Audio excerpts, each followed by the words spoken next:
Hi everyone. Do you guys remember when I said I was going to upload soon, like 7 or 8 months ago? Nah, me neither. Yeah, welcome to this new type of content I'm doing. If you can't tell, Fingers is a bit different than motion graphics, but I think you guys will enjoy it. I've recently been really getting into this audio equipment / audio side of music, and I just want to say that it's been a lot of fun. But I've learned a lot of mistakes and done a lot of things, so I am going to be doing a little side-by-side comparison of both of these suckers. It's like kind of like a rant / informational video that I think everyone will find somewhat enjoyable. First off, the first pair of headphones that I truly got for all of this were a cheap pair of earbuds. Hold up, I think they're on my wall. Let me go grab those real quick. Luckily you can hear me because there's a microphone on my shirt, so you could still hear me when I'm walking away. And it's these things, and it did not come in this case. This is from another failed adventure that I tried to do relating to audio. Fun of me. And these are the KZ01E D9s, and on paper they looked really great. They had these little vent holes on the back where I could where audio could pass through and make it a little bit better. These little gold tips in the front, they can come off and you can replace them for the driver, and I just thought that was super interesting. I'm like, well, these are going to be good hi-fi headphones. Then a few months after that, I started watching Dank Pods, and if you don't know Dank Pods, I'm essentially right now I'm stealing his style. I'm stealing his style of content, but I've been doing these on my own for many years now, and many people have. So I'm gonna add hopefully my own little twist to all this jazz. And so yeah, sorry. Back to the main story. I got these like at the beginning of quarantine, and to be honest, let me explain to you how these sound. They sound a little, they are really bassy, and not like destroy your ears bassy, but they have a lot of bass. And then the highs are kind of in the mids, they're kind of muffled. They're good. I mean, I paid $14 for them. I'm not complaining by any means. These are, oh, that needs to go back over there. I'm not complaining. These are fine, but I've learned a lot since this. So let's go into my next thing. So then, of course, a logical progression from $14 buds would be $170 hi-fi headphones. And I won't lie, I haven't regretted this. Ooh, look at that. I haven't regretted these since. These pads are absolutely luxurious. The body and build of it is super nice, and the cable that came with it was surprisingly nice. And of course, I have like a professional DAC to plug that into, and a little tiny one right here. That the argument against those two DACs is going to be in a later video. I have a whole nother rant to go on that. But anyways, yeah, so then let's get the two puppies out on the show. These are probably what are going to be in the title, so sorry for keeping you waiting. I just want to explain to the people that already watch my channel what's up and how I got to this point where I got to these two. So you're here. So what I started off with after buying those headphones is I wanted some in-ear headphones, because as much as I love these, you could see the drivers. These leak like bastards, and I just can't have that on a subway, or I could, but then I would annoy everyone, so that wouldn't be a good idea. So then, of course, by getting my Hifiman headphones, I thought it'd be a reasonable idea to go to the same brand. The name is even similar. That's how I looked at the name, I looked at them, so I'm like, oh, it just must be like the in-ear versions of the headphones that I already have. But the second I opened them and put them in my ears and I tried it, let's just say I have mixed feelings about this. Let's put that to the bare minimum. The thing about these is that, okay, so if you don't know, these are planar magnetics, and there's drawbacks and benefits to having something like this. The benefits are it has a wide soundscape, so all the instruments are like, you know, in different parts of your ear. It's very clean, crisp, and you can hear everything, and it sounds nice. Maybe a tad bit sharp, but like, it's like you hear something and it's like a ting and it hurts your ears. That's what I mean by sharp. It's a bit sharp, and that's a drawback I'm willing to pay for the amount of detail and, you know, the amount of, you know, just overall sound quality that these things provide. These, on the other hand, do inherit the flaws of my full-on sized headphones, but somehow almost bring none of the benefits over to it itself. So it's like a complete downgrade without any of the benefits. Okay, I need to tell you the price of these so you guys can understand where I'm coming from. These are, normally they were $100. They came out like 5-6 years ago, and that's what their MSRP price is. And they still say with the sales, it's on sale, but technically you can get these consistently for about $20, either from China or from their own website, which is where I got these from, their own website, because they were like, hey, you should get these. And I was like, yo, that's epic. So yeah, these are $20. So then here comes over these puppies. The WGZ Blonde from 2014. They were founded in 2014. They're such an old company. That was 7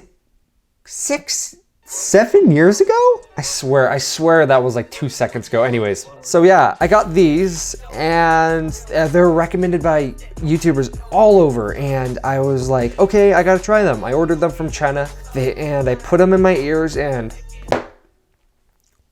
holy crap. These things are absolutely amazing for the price, $27.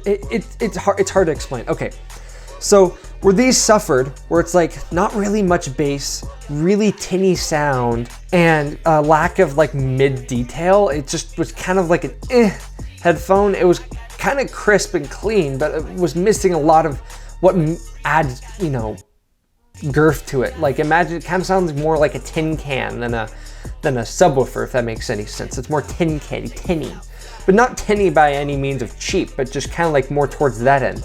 These, on the other hand, are not tinny. They have the same amount of crispness, details, and mids as these over here, but the benefit to these ones is that they have better lower end and better mids. Also, did I mention that they're detachable? They're in-ear monitors, which are in-ear monitors are the things that go over your ear, which like drummers use usually before. These just stick in your ear. I'm sorry, I was wrong. Both of them are in-ear monitors. One's just way more stinky than the other. Well, with that little rant out of the way, let's get to unboxing. First, little disclaimer right here. I already opened these and I've tried them, which I know how. That's why I know how they sound. So let's get that out of the way. Let's look at this box. It's the quality of this box is actually surprisingly good. I wasn't expecting it. It's like, they're $20, so I was like, whatever. I don't care if they come in a tin can, but yeah, a lot of tin can references today. Look at me. So then this comes out, kind of slides like a little pouch. So then there's all these little extra buds up here, if you can see that. And then there's the two main ones right there. And then the two extra large, you know, double earplug thing, which I have the smaller ones on. Those are very crucial in my opinion. So then you pull this out, some solid piece of foam, then the cable out the back. You tie those, you pull it around to the front, pull those out, and then you can already see the problem with the packaging, because these little suckers up here at the top keep on flying out, and I keep on losing them. So yeah, I just gonna let's just keep that in its home right there. Might as well untwist the doodad. So yeah, so then there's this thing, which, you know, admittedly is pretty nice. It's kind of like this like rubber, and it has a lot of flexibility to it, and it's gold plated, and it's nice. Then you have this, which is relatively nice braided cable. It's okay, it's acceptable.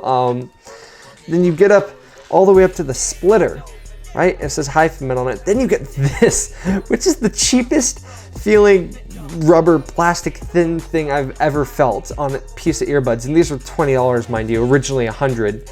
And then you get up to these, which with some of my favorite audio reviewers will all agree, Hear this. They sound like children's maracas. They sound so bad, and I don't understand why they do. It's just, they feel like they're built the cheapest quality possible, but for 20 bucks, I don't care. So that's the, you know, $20 earbuds, and let's get to these ones. First off, I know every reviewer has always said this, but this is a bunch of gibberish, Chinese, English. But the reflection of the lettering is actually really nice, and that it's a nice piece of plastic. So then you come in here, you take out this box right here, has a nice little reflective sheen on it. You come in here, and then look at this. It comes with a little burlap sack, which some people made fun of on reviews, but I freaking dig this thing. This thing is so much fun. It's actually like really nice, and it's like nice and thick, and it tightens up perfectly. I feel like this is a good compromise instead of having a nice hardy sturdy case. Then what else do you get in here? Then you get my my pre-wrapped, my post-wrapped headphone cables that go into there. These are so much better than the ones that come with these junk buds over here. They actually have like the, you know, of course, the nice right angled, you know, connector at the bottom with a little Blon, nice and flexible. Of course, gold plated again. And then that towards the top, you have these little hooks that plug into it, and it's like bloop bloop, and it just wraps around your ear and it stays. Sorry. Then of course you get your user's manual and your extra tips and all that jazz that you normally would get inside of the box. Then the star of the show. Holy moly. These are not plastic, these solid metal earbuds. These things are ridiculous. They are like sturdy, and they feel like a rock, but not like heavy rock, but just feel like substantial compared to these. These sound like hollow maracas. Okay, hold up. Let me put these under the mic so you can hear the difference. They are solid metal. They're impressive. But but wait, there's more. Look at this. Since this cable, even though I did a shit job of wrapping it, when I untangle it, look at that. They untangle like that. Because they're nice and braided and twisted, they're actually nice. So then you look for the R on there, and then you look for the R on there. That's an L, an R. So you put that on there, and then snap. Yo, you put this on your ear, and they look good too. Okay, anyways, guess how much these are. Guess it. Guess. Like better sound quality, better everything. Just guess how much these cost. I got them from China for, get this, $27. $20, $27. $20, $27. And even all my reviewer friends say that this cable doesn't really sound the best. There could be a little bit of better cable, and the earbuds definitely need to be replaced. And even with those caveats, these are leagues, miles better than what these will ever be. It's just, I can't describe how good those are. And I advise you, if you guys need over-ear headphones that go over your ear, you cannot beat these. You can even get them on Amazon for like $29, which is like a $5, $6 premium, and then get them next day in your mailbox. And it's still so worth it. So, not to drag on for any longer than this video already has become, but the general gist of the story is that avoid these unless you get these for a really good price, the RE-400s. And for the goodness gracious, buy these blonde BL-03s. Buy them. They are worth your money. They are worth every freaking penny. You will not be disappointed. Well, that's it. That's that's the video. Yeah, it's my first review, so I don't really know what the hell I'm doing, but I hope you guys enjoyed, and make sure to watch my other content that I have put way more effort into. And if there's any companies that want to hit me up for a more proper kind of like in-depth review with kind of like some B-roll footage and stock footage and, you know, a little bit of everything, hit me up. I am available most of the time. I'm still in school, not in college yet. Anyways, peace.